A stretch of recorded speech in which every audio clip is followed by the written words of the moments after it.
ringing up Christopher Browell.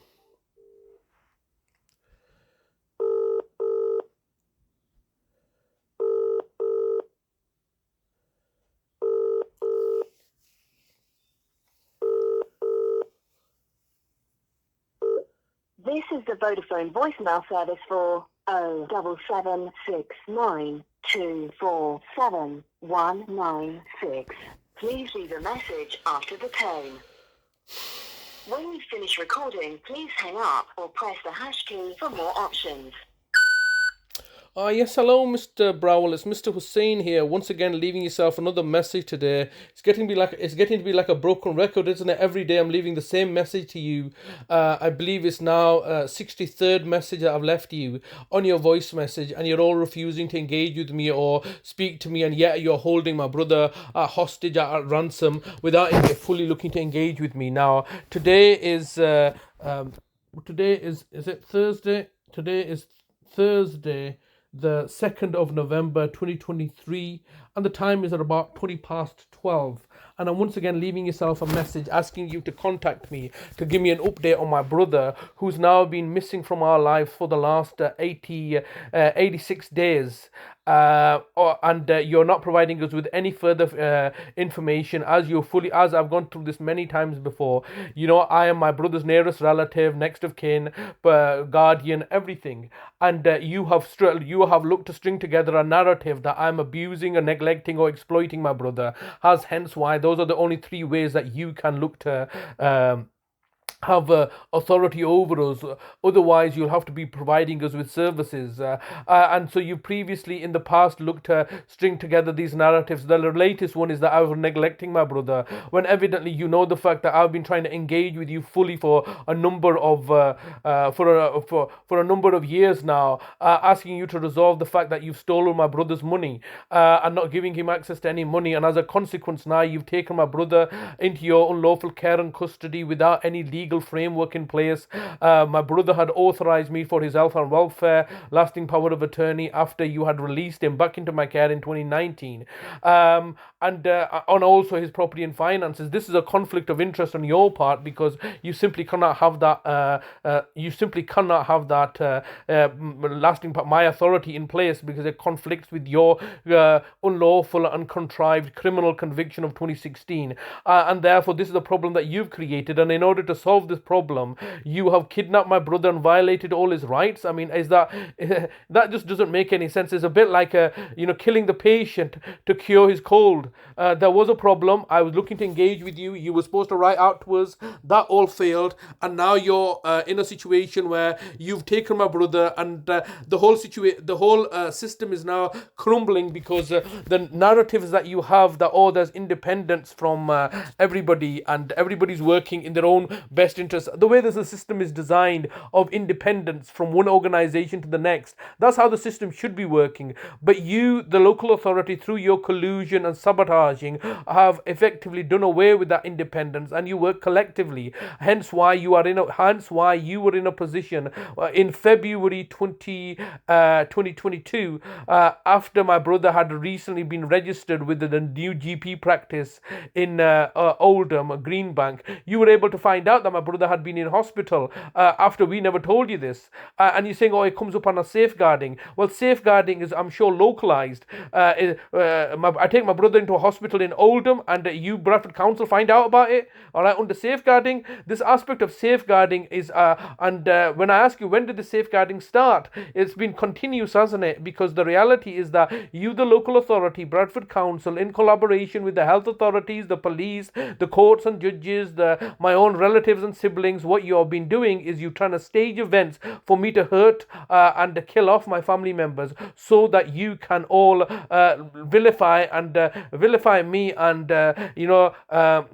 compliment each other's that you're acting in the name of justice and fair play. But I haven't hurt anybody, have I? I've never hurt my brother Talib, and I never would. He's my older brother, and I love and care for him immensely and respect him. It is you that the local authority are looking to hurt and harm people through neglect and exploitation. I do remember having this conversation with you earlier regarding what was his name, Williams.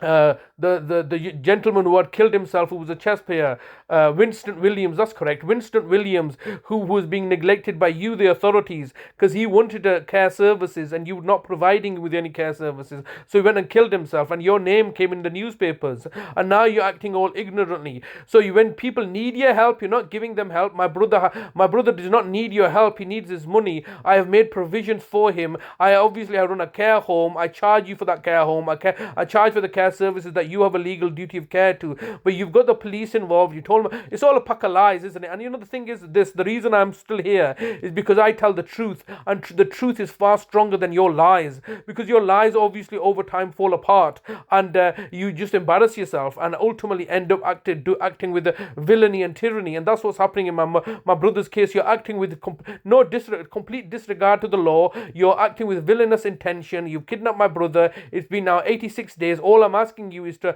tell me if he's okay. I'm asking the solicitors to tell me what legal framework you've used. There is no legal framework, is there? There's nothing that you've used. You've just basically come and kidnapped him because that served your agenda and your narrative, and it was in your best interest to do this, because that way you win this case and you win everything, and you can then continue to tell the lies, the local authority continue to tell and peddle the lie to the public that you're acting benevolently and acting to safeguard vulnerable people and elderly people. 15 seconds recording time remaining.